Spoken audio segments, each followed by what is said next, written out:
ആശ്രയിച്ച് പാരിടത്തിൽ വേല ചെയ്യും ഞാൻ. അതിലാശ്രയിച്ച് പാരിടത്തിൽ വേല ചെയ്യും ഞാൻ. ക്രിസ്ത്യ ജീവിതം പോൽ ഭാഗ്യം പാരിലെന്തുള്ളൂ. ക്രിസ്ത്യ ജീവിതം പോൽ ഭാഗ്യം പാരിലെന്തുള്ളൂ. ഈ ലോകരെല്ലാരും അന്താളിച്ചോടും നേരം, ഈ ലോകരെല്ലാരും അന്താളിച്ചോടും നേരം, ദൈവത്തിൻ കുഞ്ഞുങ്ങൾ ആനന്ദിച്ചിടും. ദൈവത്തിൻ കുഞ്ഞുങ്ങൾ ആനന്ദിച്ചിടും. ക്രിസ്ത്യ ജീവിതം പോൽ ഭാഗ്യം പാരിലെന്തുള്ളൂ. ക്രിസ്ത്യ ജീവിതം പോൽ ഭാഗ്യം പാരിലെന്തുള്ളൂ. ക്രിസ്ത്യ ജീവിതം പോൽ ഭാഗ്യം പാരിലെന്തുള്ളൂ. മാറാത്ത വാഗ്ദത്തം തന്ന കർത്താവേ, മാറാത്ത വാഗ്ദത്തം തന്ന കർത്താവേ, അതിലാശ്രയിച്ച് പാരിടത്തിൽ വേല ചെയ്യും ഞാൻ. അതിലാശ്രയിച്ച് പാരിടത്തിൽ വേല ചെയ്യും ഞാൻ. ക്രിസ്ത്യ ജീവിതം പോൽ ഭാഗ്യം പാരിലെന്തുള്ളൂ. ക്രിസ്ത്യ ജീവിതം പോൽ ഭാഗ്യം പാരിലെന്തുള്ളൂ. ക്രിസ്തീയ ജീവിതം പോലെയുള്ളൊരു, ക്രിസ്തീയ ജീവിതം പോലെയുള്ളൊരു മകൾ ഭാഗ്യമാൻ ജീവിതം പാരിലെന്തുള്ളൂ. മകൾ ഭാഗ്യമാൻ ജീവിതം പാരിലെന്തുള്ളൂ. ക്രിസ്ത്യ ജീവിതം പോൽ ഭാഗ്യം പാരിലെന്തുള്ളൂ. ക്രിസ്ത്യ ജീവിതം പോൽ ഭാഗ്യം പാരിലെന്തുള്ളൂ. വചനം കേൾക്കുവാൻ തക്കോണം ദൈവമേ ഞങ്ങളെ ഒരുക്കണമേ. നമുക്ക് പ്രാർത്ഥിക്കാം. വലിയവനായ ദൈവത്തിൻ്റെ നാമത്തിന് മഹത്വമുണ്ടാകട്ടെ. കഴിഞ്ഞ 2 ദിവസമായിട്ട് നമ്മൾ കേൾക്കുകയായിരുന്നു, ആരെയാണ് ദൈവം അനുഗ്രഹിക്കുന്നത്, അനുഗ്രഹിക്കപ്പെടുവാൻ നാം എന്ത് ചെയ്യണം എന്ന് നമ്മൾ കേട്ടുകൊണ്ടിരിക്കുകയായിരുന്നല്ലോ.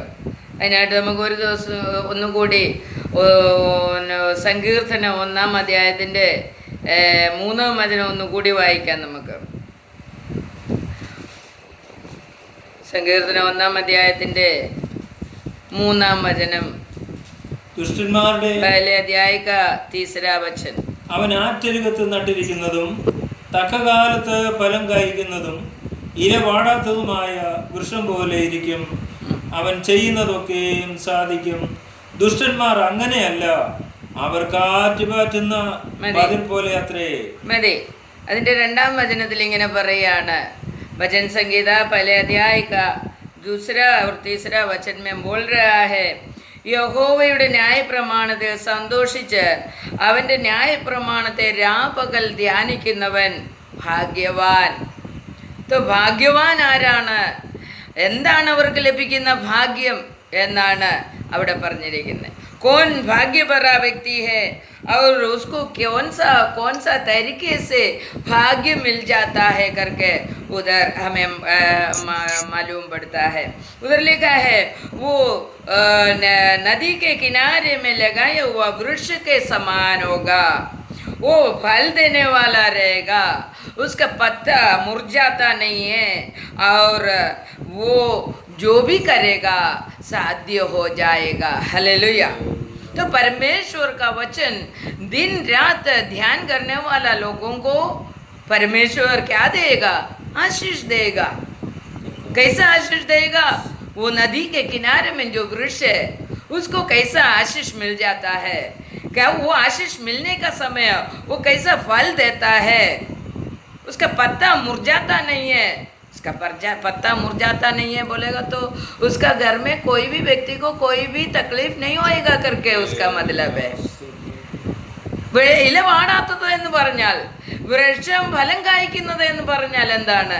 ഫലം കായ്ക്കുക എന്ന് പറഞ്ഞാൽ ഫലം, വൃക്ഷത്തിൻ്റെ ഫലം വൃക്ഷമല്ല കഴിക്കുന്നത്. ഹല്ലേലൂയ. വൃക്ഷത്തിൽ ഉണ്ടാകുന്ന ഫലം വൃക്ഷമാണോ കഴിക്കുന്നത്? വൃക്ഷത്തിന് വേണ്ടിയാണോ വൃക്ഷം ഫലം കായ്ക്കുന്നത്? അല്ല, മറ്റുള്ളവർക്ക് വേണ്ടിയാണ്. ഹല്ലേലൂയ. അപ്പോൾ ദൈവത്തിൻ്റെ വചനം രാപകൽ ധ്യാനിക്കുന്ന ഒരു വ്യക്തിയിൽ നിന്നുണ്ടാകുന്ന ഫലം മറ്റുള്ളവർക്ക് പ്രയോജനപ്പെടും എന്നാണ് അവിടെ നമുക്ക് മനസ്സിലാക്കേണ്ടത്. हम होने वाला वृक्ष से, जो परमेश्वर का वचन को ध्यान करने वाला वृक्ष से जो फल आएगा वो वृक्ष अनुभव नहीं करते, दूसरे को अनुभव होता है। वृक्ष में जो फल आता है वो फल वृक्ष खाता नहीं है, दूसरे को फल देता है, दूसरे को वो फायदा हो जाता है। और लिखा है उधर उसका पत्ता मुरझाता नहीं है. നമ്മൾ ദൈവത്തിൻ്റെ വചനം രാപകൽ ധ്യാനിച്ചു കൊണ്ടിരിക്കുമ്പോൾ നമ്മളിൽ നിന്ന് ചില ഫലങ്ങൾ പുറപ്പെടുമ്പോൾ മറ്റുള്ളവർക്ക് അത് ആശ്വാസകരമായി മാറും. അതുമല്ല, നമ്മുടെ ഭവനത്തിൽ നമ്മുടെ ഇല വാടാതെ നിൽക്കും. ഹല്ലേലൂയ. നമ്മുടെ ഇല വാടാതെ നിൽക്കുകയും ഫലം പുറപ്പെടുവിക്കുന്നത് മറ്റുള്ളവർക്ക് പ്രയോജനമാകുകയും ചെയ്യും. പിന്നെ പറയുന്നത് അവൻ ചെയ്യുന്നതൊക്കെയും സാധിക്കും. ഹല്ലേലൂയ. वो जो भी करेगा वो साध्य हो जाएगा. यदि हम जो भी करते हैं वो असाध्य हो जाता है, साध्य नहीं होता है, वो होता नहीं है तो हम परमेश्वर का वचन में स्थिर नहीं है, दिन रात वो वचन ध्यान नहीं करता है. ये परमेश्वर का वचन जो बोला है वो सही है.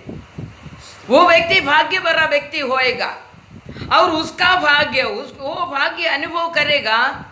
അവൻ ഭാഗ്യം അനുഭവിക്കുക മാത്രമല്ല, അനേകർക്ക് ആ ഭാഗ്യത്തിൽ പങ്കാളികളാകുവാൻ കഴിയും. അനേകർ ആ ഭാഗ്യം കൊണ്ട് ജീവിക്കാൻ തുടങ്ങും, സന്തോഷിക്കാൻ തുടങ്ങും, അനേകർക്ക് ഫലം കൊടുക്കുന്നതായി തീരും. അതാണ് ദൈവത്തിൻ്റെ വചനം ധ്യാനിക്കുന്നവർക്കുള്ള പ്രയോജനം. ഹല്ലേലൂയ. അവർ മറ്റുള്ളവർക്കും പ്രയോജനപ്പെടും. ദൈവം നമുക്ക് പ്രയോജനപ്പെടുമ്പോൾ നമ്മളിൽ നിന്ന് വരുന്ന ഫലം മറ്റുള്ളവർക്ക് പ്രയോജനമായി മാറുന്നു. ഹല്ലേലൂയ. സ്തോത്രം. ഭാഗ്യത്തെക്കുറിച്ച്, ഭാഗ്യവാന്മാരെ കുറിച്ച് മത്തായിയുടെ സുവിശേഷത്തിൽ പറഞ്ഞിരിക്കുന്നത് നമുക്കൊന്നുകൂടി വായിക്കാം. मात्यू का सुसमाचार में 5वां अध्याय का तीसरा वचन से हम पढ़ेगा तो उधर लिखा है, आत्मा में दरिद्र रहने वाला भाग्य भरा व्यक्ति है, स्वर्ग राज्य उसको मिलेगा. आत्मा में दारिद्र्य, आत्मीय दारिद्र्य बताने वाला व्यक्ति भाग्य भरा व्यक्ति है. बहुत से लोग ऐसा है, आत्मीय दारिद्र्य नहीं है, हम क्रिश्चियन बन गया है, हम बपतिस्मा लिया है, हमें क्या कमी है, हम तो प्रभु का बच्चा है, प्रभु का बच्चे को कुछ कमी नहीं है. मगर परमेश्वर बोल रहे तुम्हारे अंदर आत्मीय दारिद्र्य दिखाना मांगते हैं. നമ്മൾ ആത്മീയമായ ദാരിദ്ര്യം പ്രകടിപ്പിക്കുന്നവരും ഭൗതിക ദാരിദ്ര്യം ഒളിക്കുന്നവരുമായിരിക്കണം. ഹല്ലേലൂയ. ഭൗതിക ദാരിദ്ര്യം മറ്റുള്ളവരെ കേൾപ്പിക്കാൻ പോകരുത്.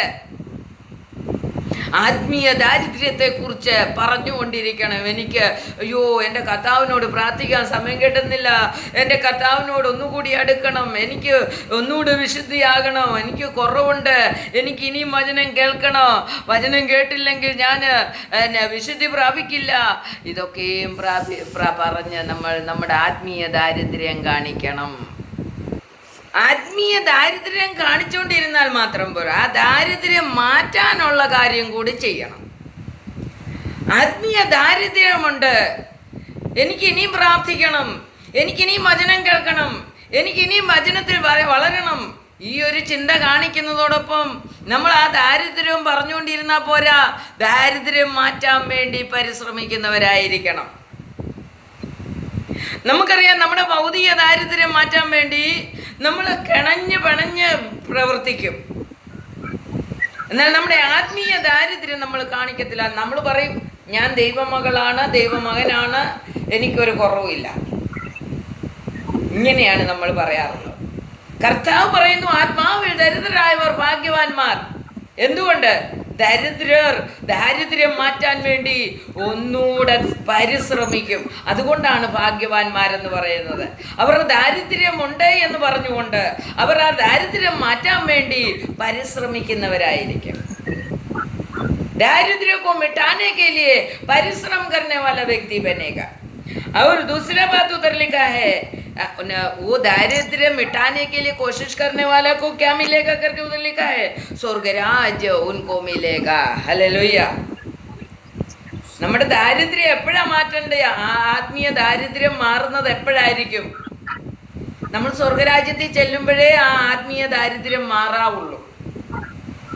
അതുവരെ നമ്മൾ ദൈവത്തിൻ്റെ ആത്മാവിന് വേണ്ടി, വചനത്തിന് വേണ്ടി, ദൈവ ഹിതപ്രകാരം ജീവിക്കുന്നതിന് വേണ്ടി, വിശുദ്ധി പ്രാപിക്കുന്നതിന് വേണ്ടി നമ്മൾ പരിശ്രമിച്ചുകൊണ്ട് ഓടിക്കൊണ്ടേയിരിക്കുന്ന വ്യക്തിയായിരിക്കണം.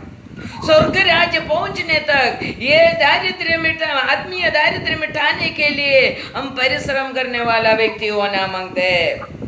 दूसरा बात उधर लिखा है, दुखी होने वाला व्यक्ति भाग्यवान है, उनको आश्वासन देगा परमेश्वर।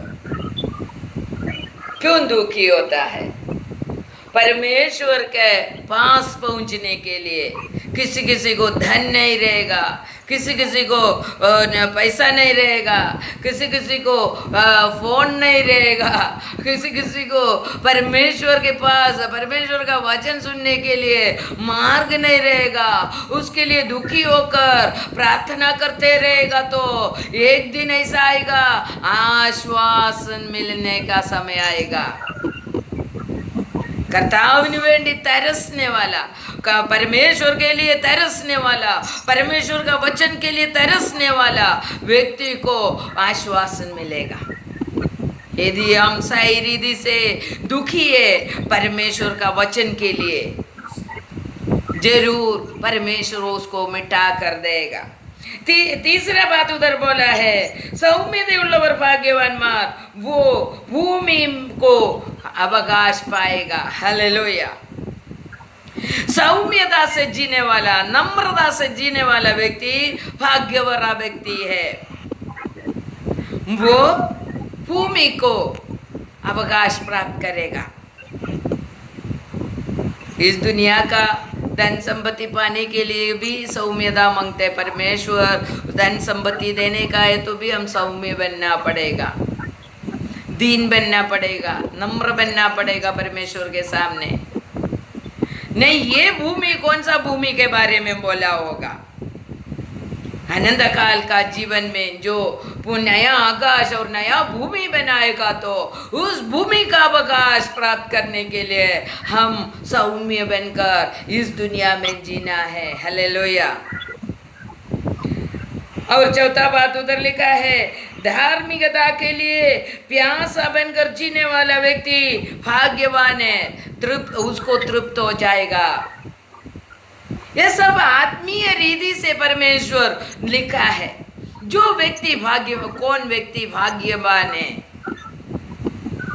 कैसा जिएगा तो, क्या करेगा तो ഭാഗ്യ ഭरा ജീവൻ. നമ്മൾ പാടിയതുപോലെ ക്രിസ്തീയ ജീവിതം പോലൊരു ഭാഗ്യമുള്ള ജീവിതമില്ല എന്ന് നമ്മൾ പാടി. क्रिस्तीय जीवन के जैसा भाग्य भरा जीवन नहीं है करके बोला, हम गाना गाया। मगर यही है क्रिस्तीय जीवन। ये जो मात्यु का 5वां अध्याय में पहले वचन से लेकर हम पढ़ेगा तो ये जीवन हमें बिताएगा तो हम क्रिस्तीय जीवन बिताने वाला एक व्यक्ति बन जाएगा। നമ്മൾ ഈ ജീവിതം നയിക്കുന്നില്ല എങ്കിൽ നമ്മൾ യഥാർത്ഥ ക്രിസ്ത്യാനിയല്ല എന്ന് നമുക്ക് മനസ്സിലാക്കാൻ കഴിയും. കർത്താവ് പറഞ്ഞ വചനങ്ങളാണ്. കർത്താവിൻ്റെ വചനങ്ങൾ പോലെ നമ്മുടെ ജീവിതത്തെ നാം ഒരുക്കണം എന്ന് ദൈവവചനം നമ്മെ പഠിപ്പിക്കുകയാണ്. സ്തോത്രം, ഹല്ലേലൂയ. तो परमेश्वर कल हमको सुनाया, परमेश्वर का वचन को ध्यान करने वाला व्यक्ति भाग्यवाला व्यक्ति है। हालेलुया। कल हमने सुना परमेश्वर का पवित्र आत्मा का अभिषेक के बारे में हमने सुना। पहले हमने सुना पापों को कन्फेस कर रिपेंट कर पापों को छोड़ कर जीने वाला को अनुग्रह मिलेगा। पाप का रास्ते को ही छोड़ने का, तभी परमेश्वर अनुग्रह करेगा। दूसरा हमने पढ़ा मेरे परमेश्वर का वचन को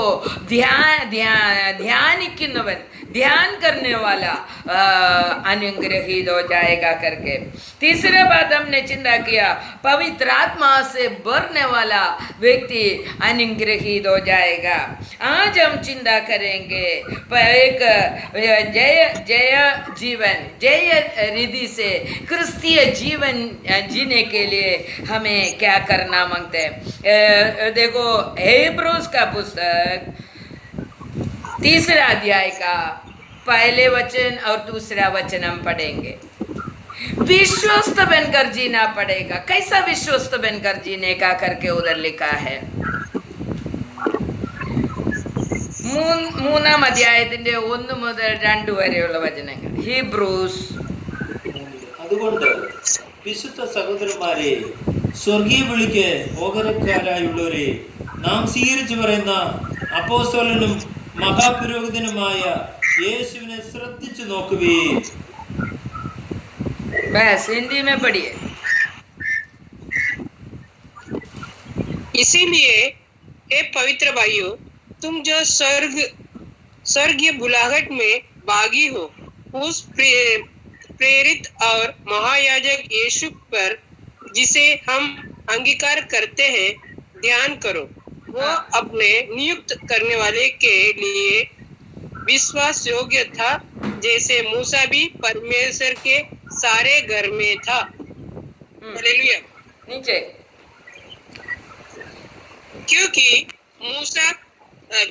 क्योंकि यीशु मूसा से इतना बढ़कर महिमा के योग्य समझा गया है, जितने की घर का बनने वाला घर से बढ़कर आदर रखता है।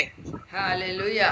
मूसा विश्वस्त बना तो यीशु मूसे से ज्यादा विश्वस्तता करके उधर लिखा है। तो हमें विश्वस्त बनना पड़ेगा। मूसा विश्वस्त है करके उधर लिखा है, मगर यीशु उससे भी ज्यादा विश्वस्त था करके उधर लिखा है। तो उधर उसका पहले वचन में लिखा है, पवित्र भाइयों, स्वर्ग के लिए बुलाया हुआ लोगों, हम स्वीकार किया हुआ महापुरोहित होने वाला യേശു को श्रद्धा से देखो। അവിടെ എന്താ എഴുതിയിരിക്കുന്നത്? അതുകൊണ്ട് വിശുദ്ധ സഹോദരന്മാരെ, സ്വർഗീയ വിളിക്ക് ഓഹരിക്കാരായുള്ളവരെ, നാം സ്വീകരിച്ചു പറയുന്ന അപ്പോസ്തലനും മഹാപുരോഹിതനുമായ യേശുവിനെ ശ്രദ്ധിച്ചു നോക്കുവിൻ. ഹല്ലേലൂയ. മോശേക്കാൾ കൂടുതൽ, മോശേക്കാൾ വലിയ വിശ്വസ്തനായ നമ്മുടെ കർത്താവ് മഹാപുരോഹിതനായ യേശുവിനെ ശ്രദ്ധിച്ചു നോക്കിക്കൊണ്ട് നാം വിശ്വസ്തരായി ജീവിക്കണമെന്ന് ദൈവം നമ്മയോട് വിളിച്ചു പറയുകയാണ്. നമ്മുടെ വിശ്വസ്തത എത്രയും വേണം? മോശേക്കാൾ വിശ്വസ്തരായിരിക്കണം. മോശ ഏൽപ്പിച്ച ജോലിയിലെല്ലാം വിശ്വസ്തനായിരുന്നു. മോശ जो भी वचन परमेश्वर ने दिया है, उसी सभी वचन में विश्वस्त बनकर जिया। मगर मोसे से अति रीति से विश्वस्त बनकर पिता परमेश्वर का वचन को पूरा किया।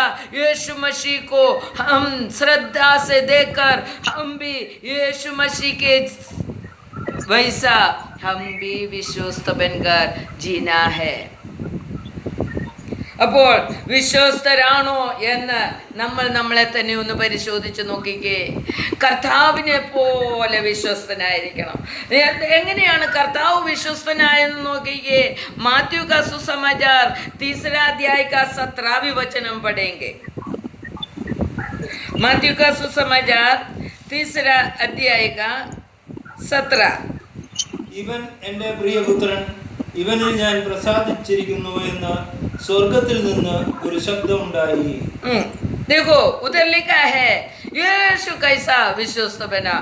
इधर लिखा है पिता परमेश्वर स्वर्ग में से बोल रहा है ये मेरा प्रिय पुत्र है, इस ये व्यक्ति में मैं प्रसन्न हो गया है. हालेलुया.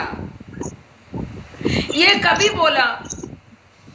यीशु दुनिया का प्रवृत्ति करने के पहले बोला है पिता परमेश्वर.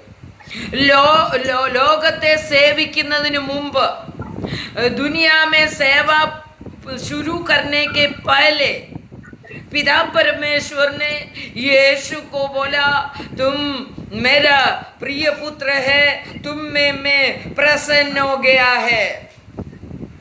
क्यों? दुनिया का कोई प्रवृत्ति शुरुआत किया नहीं था यीशु. फिर यीशु कैसा प्रसन्न, पिता परमेश्वर का प्रसन्नता प्राप्त किया.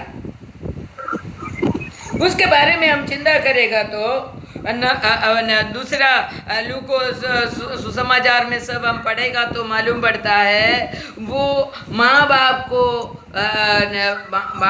बाप का अधीन बनकर जिया करके हमें मालूम पड़ता है. വീട്ടിൽ അപ്പനോട് അമ്മയോട് പിന്നെ വീട്ടുകാര്യത്തിൽ വിശ്വസ്തനായിരുന്നു. ഹല്ലേലൂയ.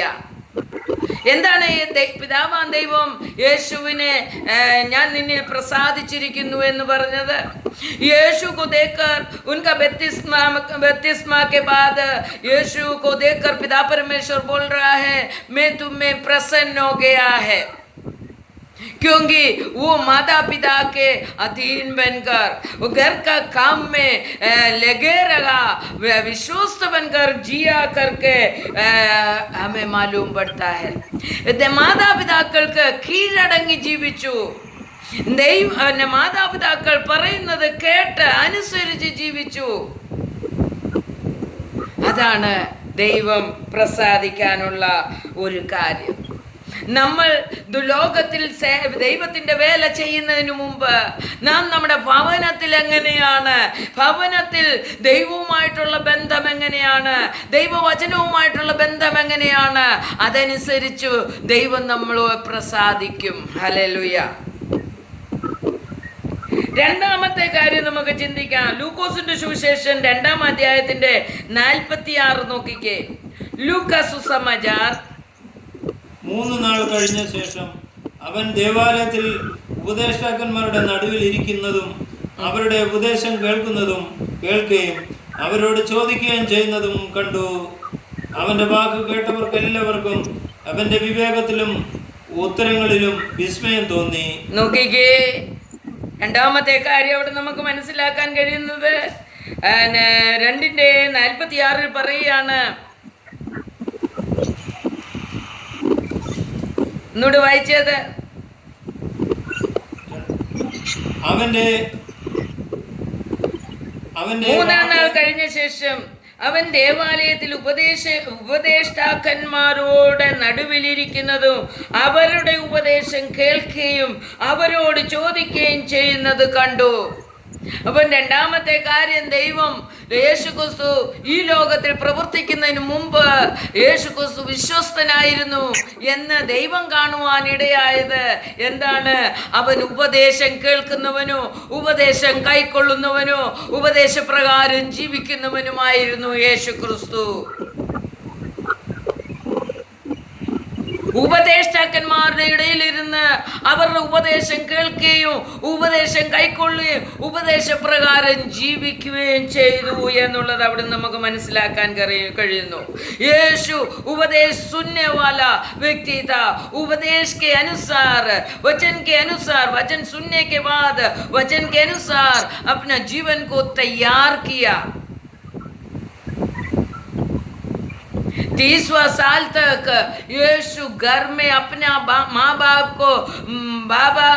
बाप के उपदेश के अनुसार परमेश्वर का हित में बढ़ते रहा और उपदेश करने वाला लोगों के पास जाकर उपदेश सुनने लगा और उपदेश स्वीकार करने लगा और डाउट पूछकर वो पढ़ा करके उधर से हमें मालूम पड़ता है. ഉപദേശം കേൾക്കുകയും കേട്ടനുസരിക്കുകയും മാത്രമല്ല ഡൗട്ട് ഉള്ളത് ചോദിച്ചു മനസ്സിലാക്കുകയും ചെയ്തതായിട്ട് നമുക്ക് ഇവിടെ മനസ്സിലാക്കാൻ കഴിയുന്നു. അവൻ്റെ വാക്കു കേട്ടവർക്കും അവൻ്റെ വിവേകത്തിലും ഉത്തരങ്ങളിലും വിസ്മയം തോന്നി. ജനങ്ങളെ വിസ്മയിക്കുമാറ്, ജനങ്ങൾക്ക് ആശ്ചര്യം കൂടുമാറ് അവൻ്റെ ചെറുപ്രായത്തിൽ തന്നെ അവൻ ദൈവവിശ്വാസത്തിൽ വളർന്നു. അതുകൊണ്ടാണ് സ്നാനപ്പെട്ടപ്പോൾ ദൈവത്തിന്റെ പരിശുദ്ധാത്മാവ് ഇറങ്ങി വന്ന് ദേഹരൂപമായി അവന്റെ മേൽ വസിച്ച് പറഞ്ഞത്, ഇവൻ എൻ്റെ പ്രിയപുത്രൻ, ഇവനിൽ ഞാൻ പ്രസാദിച്ചിരിക്കുന്നു. നോക്കിക്കേ, നമ്മൾ വിചാരിക്കും യേശു സ്വർഗത്തിൽ നിന്ന് ഇങ്ങോട്ട് ഇറങ്ങി വന്നതുകൊണ്ട്, മറിയയുടെ ഉദരത്തിൽ നിന്നിങ്ങനെ ജനിച്ചതുകൊണ്ട്, പരിശുദ്ധാത്മാവിൽ ജനിച്ചതുകൊണ്ട് അങ്ങ് ദൈവം പ്രസാദിച്ചതാണെന്ന് വിചാരിക്കും. നമ്മുടെ കർത്താവിനെ കുറിച്ച് പറഞ്ഞാൽ നമ്മുടെ കർത്താവ് പൂർണ്ണ മനുഷ്യനായിരുന്നു. അവൻ ഭൂമിയിൽ ജനിക്കുമ്പോൾ പൂർണ്ണ മനുഷ്യനായി നമ്മൾ ജനിച്ചതുപോലെ ഈ ഭൂമിയിൽ ജനിച്ചു. നമ്മൾ വളർന്നതുപോലെ വളർന്നു. പക്ഷെങ്കിൽ നമ്മുടെ വളർച്ചയും അവൻ്റെ വളർച്ചയും തമ്മിൽ ഒത്തിരി വ്യത്യാസമുണ്ടായിരുന്നു. വിശ്വസ്തനായിരുന്നു, മാതാപിതാക്കളുടെ അടുത്ത് വിശ്വസ്തനായിരുന്നു, വീട്ടിൽ വിശ്വസ്തനായിരുന്നു, ഉപദേശം കേൾക്കുന്നതിൽ വിശ്വസ്തനായിരുന്നു, ഉപദേശം അനുഷ്ഠിക്കുന്നതിൽ വിശ്വസ്തനായിരുന്നു, മറ്റുള്ളവരോട് ചോദിച്ച് മനസ്സിലാക്കി പഠിക്കുന്നതിൽ വിശ്വസ്തനായിരുന്നു. ഹല്ലേലൂയ. നമ്മുടെ ജീവിതത്തിൽ വിശ്വസ്തതയുണ്ടോ എന്ന് ദൈവം നമ്മെ പരിശോധിക്കുക. അതിൻ്റെ 51-ാമത്തെ വചനം നോക്കിയേ. ലൂക്കോ का सुसमाचार 42 का 50 जरा 51 पढ़ेंगे. അവൻ അവരോടുകൂടി ഇറങ്ങി നസ്രത്തിൽ വന്ന് അവർക്ക് കീഴടങ്ങിയിരുന്നു. ഈ കാര്യങ്ങളെല്ലാം അവന്റെ അമ്മ ഹൃദയത്തിൽ സംഗ്രഹിച്ചു. യേശു उसका मम्मी सब कुछ, उसका मम्मी को मालूम है ये तो बहुत ही बड़ा एक आदमी बनने वाला है. हालेलुया. ये तो स्वर्गीय पिता से पैदा हो गया, पवित्र आत्मा के द्वारा पैदा हो गया व्यक्ति है करके उसका मम्मी को ऐसा बराबर मालूम था. मगर वो बहुत ही अच्छी तरह से उसके ऊपर नजर रखता था. उधर लिखा है उसका नसरत में आया और यीशु मम्मी और पापा को अधीन होकर जिया करके उधर लिखा है. मगर इसका ये मम्मी पापा को जैसा अधीन होकर जी रहा है और मरियम को मालूम है ये स्वर्गीय पिता का पवित्र आत्मा से पैदा हो गया करके मरियम को ही मालूम है. फिर भी मरियम देख रहा है, ये मैं जो बोलते हैं वो सुन रहे, योसेफ पिता जो बोल रहे वो सुन रहे, सबका बोली को अनसुनी ना कर रहे. ये सब मरियम हृदय में संग्रह किया.